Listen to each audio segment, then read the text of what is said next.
Introduce you guys to Linda Duncan, Member of Parliament for the NDP party. Hey,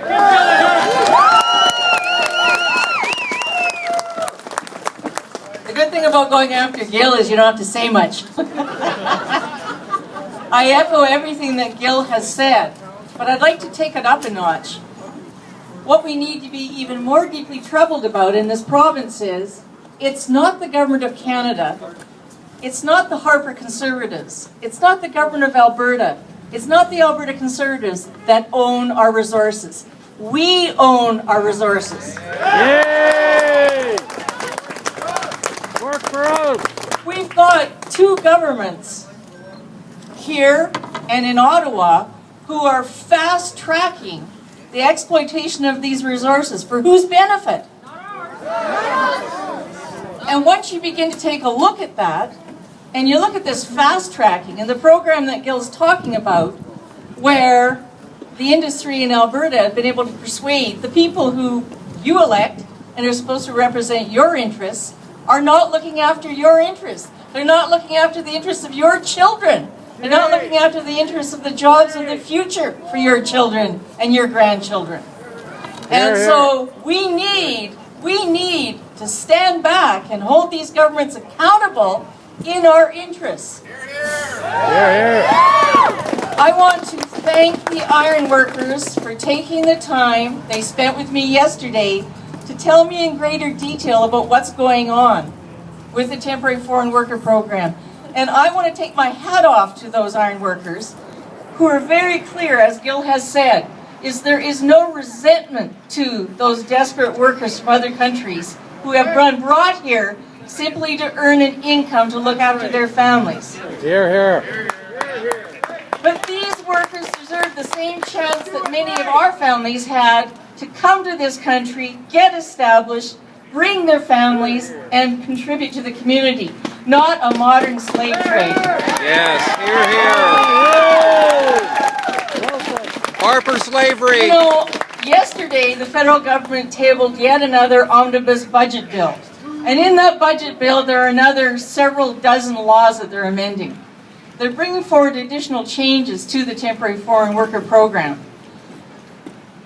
They're calling for increased penalties. Okay, this is a government that claims to be law and order, but it's sure not law and order in the interests of Canadian workers.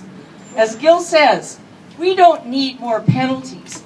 We need this federal government to step up to the plate and start enforcing the laws that are already there, both for the protection of Canadian workers and for the protection of the foreign workers who are coming here. I have heard story after story after story of the abuse of these workers. It is a shame on us that this program continues, but it is also a shame that our Canadian workers are being shunted aside simply for a fast buck so that people can ship raw bitumen out of this country. They go out and need more money.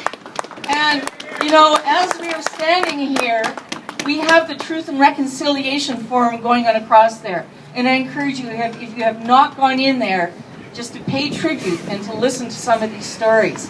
I was told by the iron workers that in the workers that were displaced by the temporary foreign workers brought in, Croatian workers, some of those were First Nation peoples. And they have a benefit agreement, right? The only thing that those communities up north are getting is they're getting a handful of jobs out of this oil sands industry. Even they were displaced.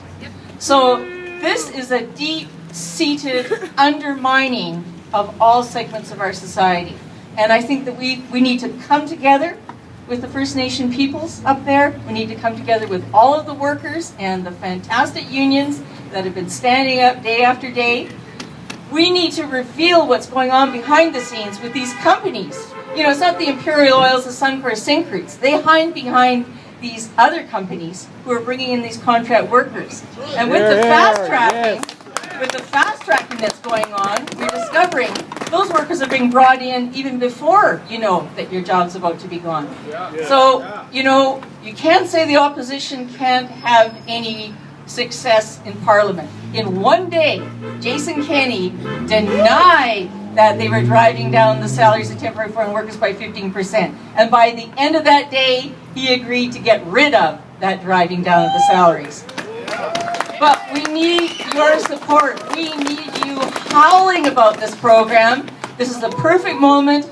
We're debating this budget implementation bill. I want to get letters from all of you so I can stand up in the House of Commons, so I can give your emails to my colleagues and they can stand up and say, I am quoting an Alberta worker, a family of an Alberta worker, a son and daughter of an Alberta worker who are saying, end this program, provide justice to all workers in Canada. Thank you. They're both MLAs for the NDP party in Alberta.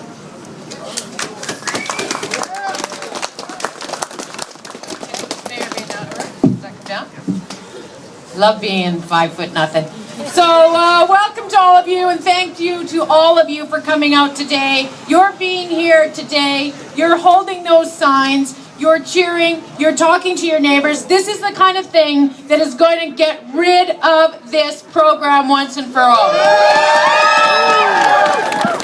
Now, we've had a lot of people already talk to us about why this program is bad, and we've heard about facts and figures and all those things, but I want to introduce you to a couple of people that I just asked who their names were, Kyle and Michael. Now, our last speaker kind of touched on this. We're here today because this is not just about what's going on today. This is about a vision that this Conservative government has, whether in Alberta or in Ottawa. This vision is about getting a whole very small group of people a heck of a lot richer and making the rest of us pay for it with lower wages and fewer jobs and lower quality of life. That's not the kind of Alberta that we want. That's not the kind of Canada that we want. That is not the future that we want for our kids. The jobs our grandparents had, the jobs our parents had, the jobs we used to have, some of us, those jobs need to be there for our kids and their kids going forward. And it's up to us to make sure they are. It is very clear. There is no worker shortage in this country. That's clear enough. What there is a government that sat down behind closed doors with big business, who came up with a plan to press down workers' wages, workers' rights, workers' compensation, and workers' jobs. That's what's going on in this country. That's not fair. That's not Canadian values. That's not Alberta values. And that's not going to continue. I want to tell you that if the NDP becomes government, when the NDP becomes government. Now, I'm only provincial, and I know some of this is federal and some of this is provincial, but I'll say this. This temporary foreign worker program would be scrapped. And let me tell you that anything that employers said needed to replace it, and any discussions about how we would replace it, would not take place without labor and workers at the table standing up for your rights and making sure that nothing happens that isn't for the best interests of the greatest number of Albertans and Canadians across this country.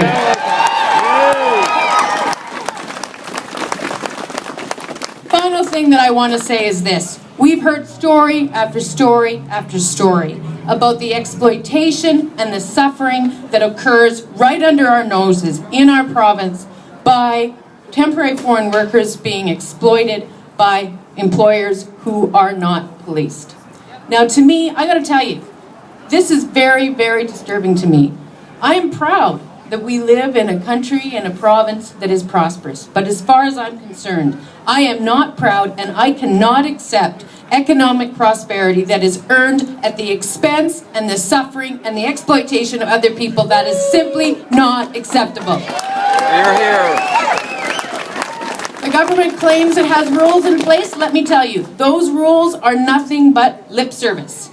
Gil made the point. They are never enforced. So it's meaningless, absolutely meaningless. We go back to our first point. This is now and always has been an employer business written plan to get a whole bunch of money to a whole group of very small people No, not small people, a small group of big people, and to take it away from us, and that's got to stop. So I'm going to pass you over to my colleague David Egan, who's going to say a couple of words, and I just want to say, do not stop. Oh, sorry, one more thing I had to say.